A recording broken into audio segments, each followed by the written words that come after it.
Shalom, I'm so glad you're here to create Jewish art with us. We're going to show you how to make the emblem of the city of Jerusalem, for Yom Yerushalayim. This is a drawing that we're going to use colored pencil and a black marker with, or you could use pencil and eraser and or a black colored pencil at home. So we're going to start with drawing the lion here. Now this project is very detailed. You could make it more simplified if you'd like. I think this project is best suited for upper elementary school students who like to do a lot of detail in art, or middle school students and above. So we're going to start here with the mouth of the lion. So let's be about 3/4 of the way up on our paper, and let's draw a backwards C. Great, and I have my 9-year-old helper here demonstrating to my right. So now let's draw the chin, that little line down. Great. We're going to go back to the top of the mouth and draw the line up. Great, thanks. Now we're going to draw the bridge of the nose, just like that. And then right here where the eyebrow is, we're going to draw a little curved line up like that. Great. Okay, now what we're going to draw is the top of the head back to the ear. So this line here. So it's going up at a slight angle and curving around for the ear. Great. And if yours doesn't look just like me, you just keep going. It's perfectly fine. We're going to draw this top of the mane right here. So we're going to start back up at the chin, and we're going to draw a few waves for the mane until we connect back to that ear part that we left off. Awesome. You want to go and connect it? Great. Let's make the inside of the ear another backward C shape. Let's go on over here and draw the eye. So what I'm going to draw is a shallow C shape for the front of the eyeball, and then a triangle at the back. I'm going to color in the front part black. And I'm going to do the same thing for the tip of the nose. I'm going to just draw the front part black. Color that in. If you want to draw a little bit of shadow, make the inside of the mouth a little darker, you can. And also you could do a little hatch marks around the face for some details and some shading. Great job. All right, so now let's do the mane.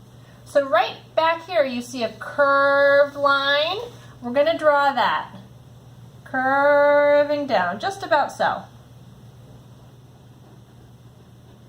Well done. Great. And now we're going to draw complete the mane like this. So we're going to have in our minds the direction of this line, but we're not going to draw a straight line. We're going to draw it with some waves like this.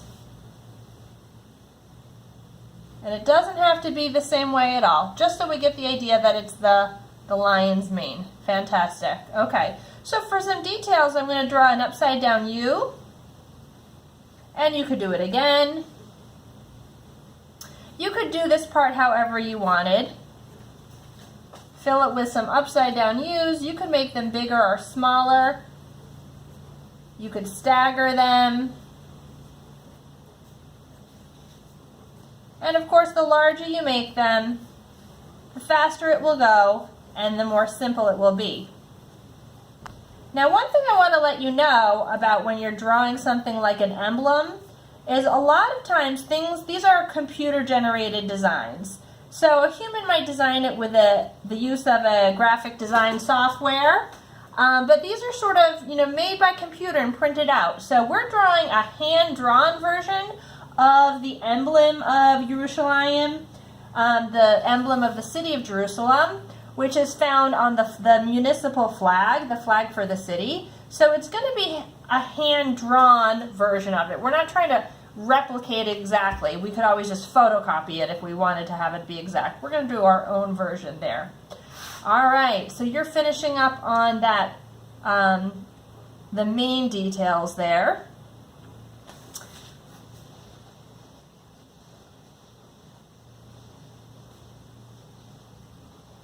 And if you're following along at home and we're going too fast for you, you could always pause the video and continue when you're ready. You could watch it the whole way through, see where we're headed, and come back. Okay, great. So now what we're going to do is continue along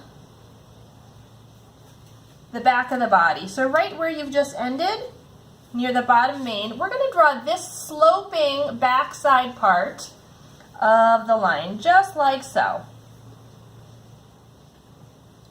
Great.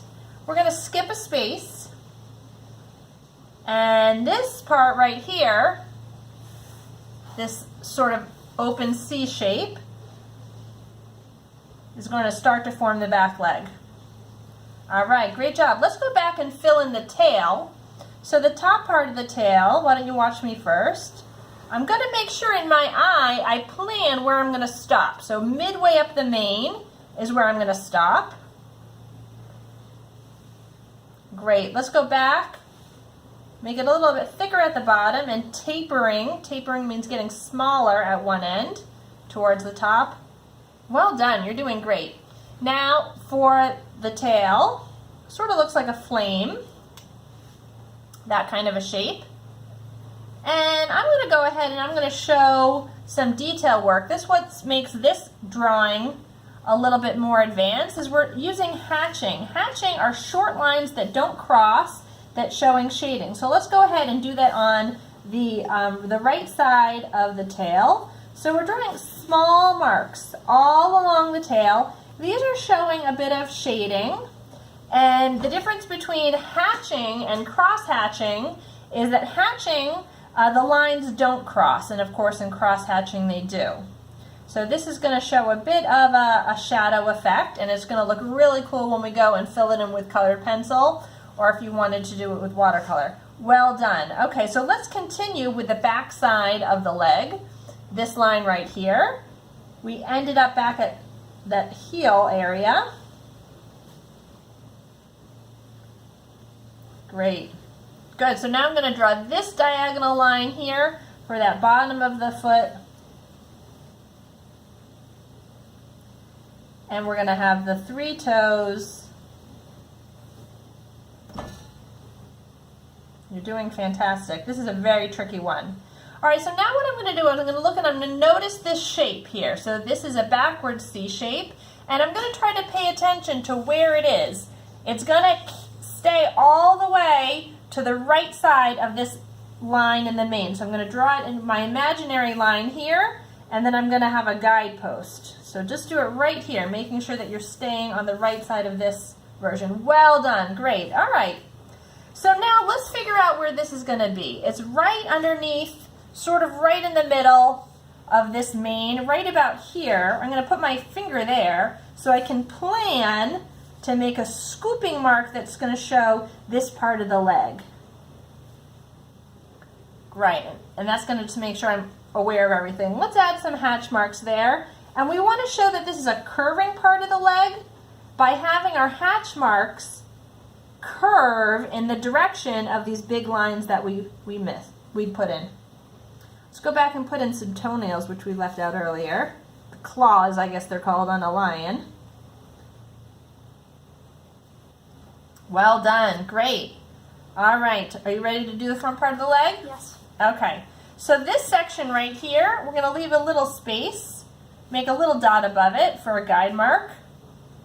All right. Now, the knee is going to be right underneath the open mouth. So let's draw a line right here. This looks like a good spot for it. Good. All right. So let's go from here to here. From here to here. Great. All right. Now we're going to leave about 1/2 inch of space for this curve. You can make a little mark for yourself here. Phenomenal. All right, let's curve down and around the knee for the front part of that forward leg. And we're going to copy the shape for the back. Great. And then we want to have the toes sort of like it's standing on the ground on the same place. So we don't want to have them too far different top to bottom than the others. And go on and add your hatch marks around the curve of the knee. And when you want to show a lot of shadow, make the lines really dense close together. That's going to show that there's more shadow in the inside of part of this leg, the upper leg. Great.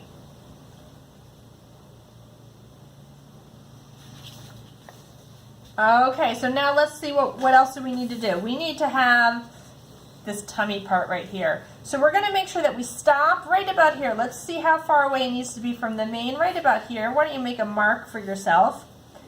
And I'm going to practice tracing it with my finger, a sort of a curving diagonal line just like that.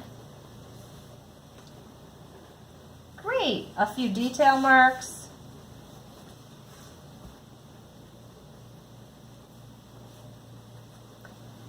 Well done. All right, we're almost there. So now what we're going to do is focus on this front forearm. So we're going to start right up at the mane. Make yourself a spot right about there. And draw a line like that. Great. And now let's go back and let's draw the bottom, but not connect it all the way to the mane. Awesome. All right, now let's draw the 3 claws.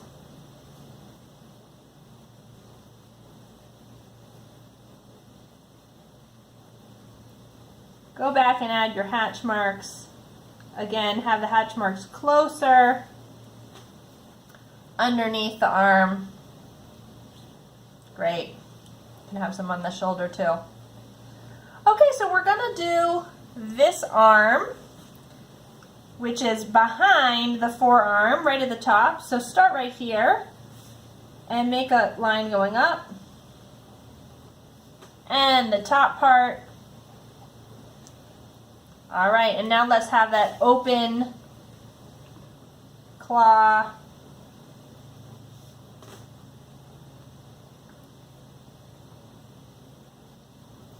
All right. This is a really complicated one. Well done. All right, fantastic. So now what we want to do is we want to do the olive branches on the sides. All right, you ready for that? Yes. Okay, so what I'm going to do is I'm going to notice that the emblem starts a little bit above. So let's start with our line right there. We're going to draw it straight down and curve towards the bottom like that. So we're just going to go like that. And if you want to include this little part up top, you can, or you could just simplify it. And go down a little bit at the bottom. Great. All right, so now we're going to mirror on the other side. This is a symmetrical shield, a coat of arms. So we're going to draw it the other way and meeting in the middle. And of course, because it's a hand-drawn drawing, we don't want to focus on making it machine perfect. We just want to have it basically be the same on either side. Let's make a straight line connecting both sides on the top.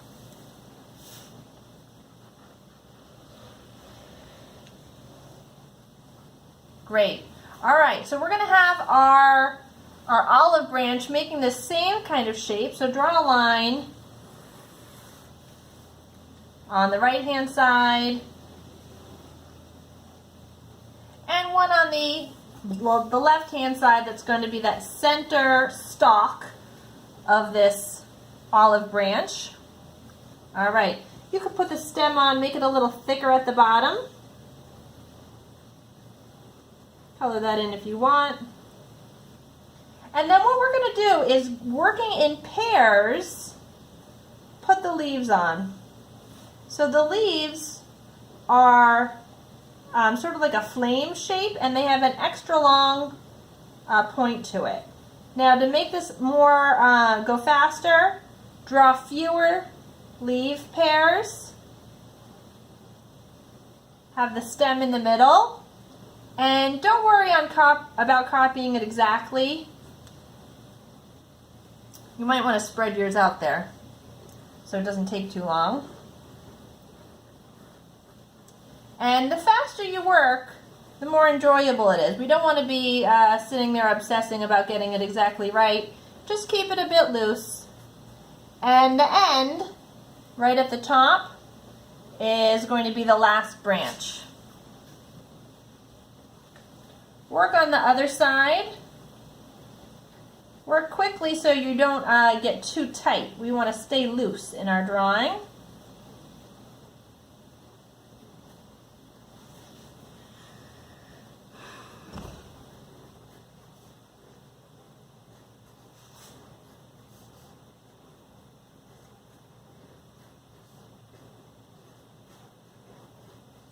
And then as we're done with our leaf pears, we're going to add the olives in between.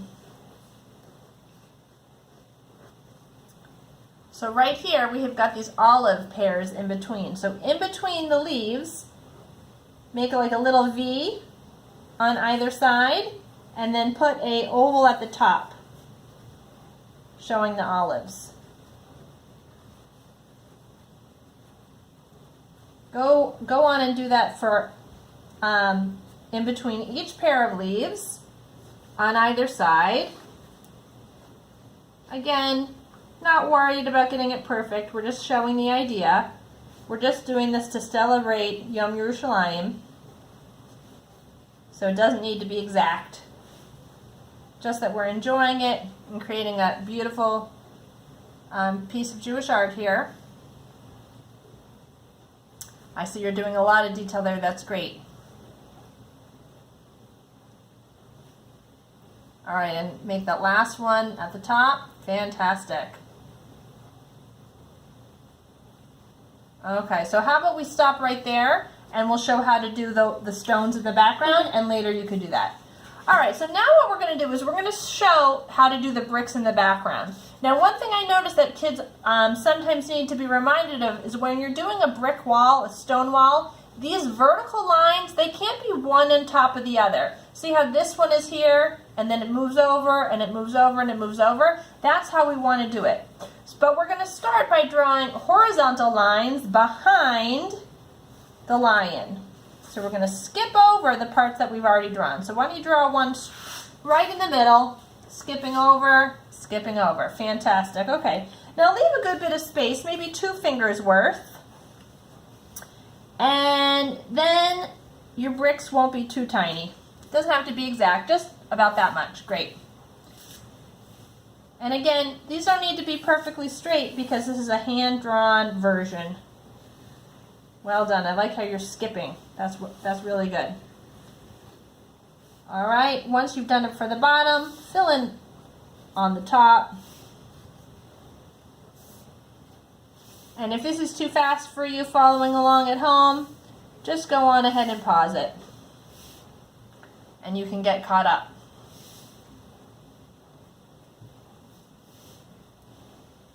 Great, and the last one at the top. All right, so I'm going to go ahead and draw my line, my first line here, right at the middle. I'm going to make sure that, remember how I said, don't draw the next one underneath. Draw it over to the side, in the middle of the one below, okay? Now when you can skip this brick and go down here. So we're going to stagger these lines so that they're not overlapping. Skip, but I can draw it here, okay? It's going to be skipped.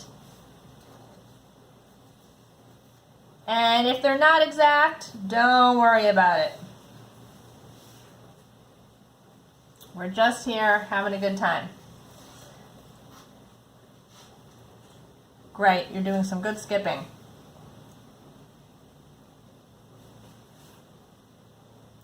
So let's go on and show how we can use some hatching to show shading on some of these bricks. Let's hatch the left-hand side of all of the bricks because the bricks are going to be showing the outside. They're going to be in the outside. So all the sunlight would be coming from one direction. So let's go on and show how on these stones we're going to show hatching. You can skip around. You don't have to draw every single one, just to get the idea. And I'm showing how I'm hatching on the left side and a little bit of the bottom on the left side, making a curve upwards. It's better not to do every single one actually because it can make it look too crowded. We just want to give the effect. Now hatching with a Sharpie is a great idea if you're going to go over this with watercolor, because a Sharpie is permanent. If you use watercolor paint, it's not going to rub off. We're planning on using colored pencil. Alright, I'm going to go ahead and write the word Jerusalem in Hebrew, Yerushalayim, and you are going to skip the words part and just keep adding your details, and why don't you work on the other side while I'm doing that.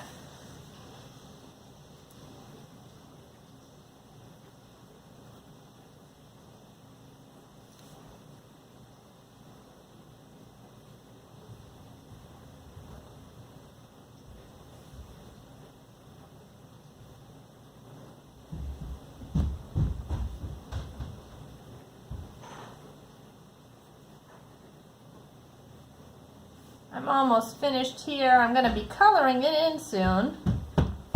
And you could, of course, leave yours as a black and white drawing. It looks pretty cool like this, like a pen drawing. But I'm going to go ahead and show you how it is colored on the actual municipal flag, on the actual emblem. I wanted to show you these. These are a product by Crayola. They're called color sticks, and it's basically the inside of a colored pencil. So this whole thing doesn't have wood around it. So I'm going to use this for the background instead of a colored pencil, because you see how much bigger this is? This is going to cover a lot of area faster. So I normally don't like to color up and down because I think it shows the lines too much, except on something like this, which is an architectural element. That would be perfectly fine to show the lines. And it might enhance the look of the bricks, contrasting with the lion. So the background is this golden color, and we know that Jerusalem is often called the city of gold. Would you like to use the color sticks or some colored pencils?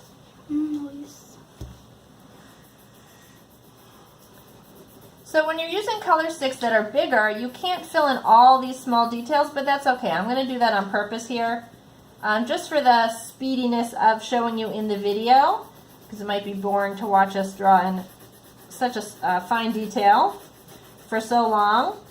And also just to show you that you don't have to draw every single thing in. This is not like we're not trying to recreate a computer-made image here. We're just trying to get the effect here. So I'm using my color sticks to make it go a little bit faster. But I'm going to switch to colored pencil for the lion and for the branches of the olive. So I have a little bit more opportunity to do some more detail work. You could see that drawing in such a fine shape here of the leaves would be a little bit difficult.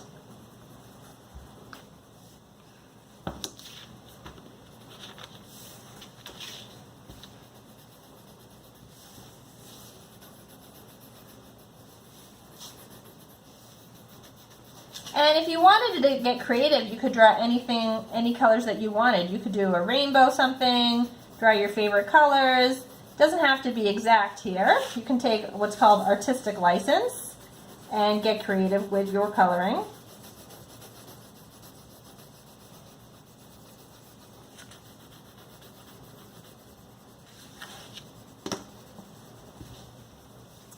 And again, we said another choice instead of colored pencil would be to use watercolor. So if you do plan to use watercolor, I suggest not drawing not drawing on just plain computer paper to begin with. You want to paint on a thicker paper that's not going to fall apart underneath the water. So plan that out in advance, or if you've already drawn it on regular computer paper, then you could always transfer it by tracing it onto a thicker paper. If you had your original drawing underneath and you put the thicker paper on top, put it against a window, you'll be able to see through it and trace. Alright, I'm going to switch back to a color stick here to make it go a little bit faster here. This is fun. I really like this. Now, when you're doing with colored pencil, especially if you're using a high quality colored pencil like Prismacolor, which we're using here, Prismacolor is a very high quality colored pencil. The lead of the pencil is going to cover on top of the black Sharpie, so you don't want to be pressing down too hard because you will cover up some of the black Sharpie and it won't have it be as crisp. One thing I want to let you know about these color sticks, which is really cool, is that if you have a pencil sharpener, most of them, the handheld sharpeners are going to be too small, but if you have an electric powered one that you plug in, you can actually, and if it's adjustable, you can adjust it and you can sharpen it. I don't have one of those, I don't want to have one of those home. I have one in my classroom at school, but you can sharpen it and you can make it be a point, and you'd be able to have a tip on these color sticks as well. And these are really durable. They don't break as much and you don't need to sharpen them. All right, wrapping up here. These are going to be great. Look at how well you've done there. Fantastic. And of course, you don't have to use colored pencil at all. You could use marker, anything you've got there. I wouldn't recommend something like oil pastel, which is really hard to get in these fine details. I'm just covering over some of my coloring because I was going a bit fast and was a little careless with leaving some of my mark making there. So I'm just working some layering back on top. Wow, this is great. Thanks for creating Jewish art with me. I hope you enjoyed it. Have a wonderful Jerusalem day. See you next time.